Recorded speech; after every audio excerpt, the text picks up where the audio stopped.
All right, so you had an article that said U.S. governors cross party lines in support of wind farm subsidies. A wind farm, as you read in the article, is a power producing plant that runs on wind turbines, and a subsidy is the government giving money to have something to encourage production of something, often food or power or some other thing that provides a social good. So a subsidy is a determinant of supply. And if the government's giving money to support wind farm subsidies, they are trying to increase the supply of wind farms.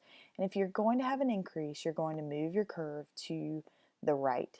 So this subsidy will increase the supply of wind farms, which will lead to a decrease in equilibrium price. You can see that it dropped along the y-axis, and an increase in equilibrium quantity as a result of this subsidy. All right, you received an article that stated that there was a global bacon shortage coming. And of course, that would be tragic.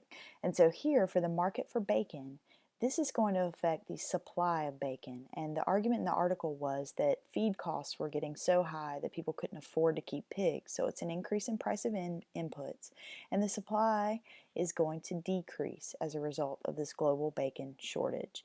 So what you've got here is a decrease in supply, which means that supply moved to the left. Again, it looks like the supply curve moved up, but you have to look back here at the origin.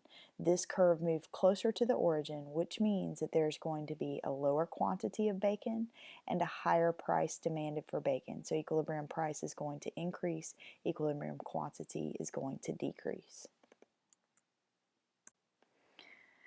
All right, you had an article about the mushroom soup situation, and what happened was someone making homemade mushroom soup killed several people because they chose poisonous mushrooms.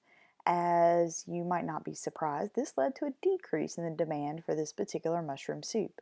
And that means that demand is going to move to the left. And if you move demand to the left, what will happen to equilibrium price is the price will go down. We're moving along the y-axis there. So you see a decrease in price, and the quantity demanded will decrease. So you have a decrease in demand, which leads to a decrease in equilibrium price and a decrease in equilibrium quantity.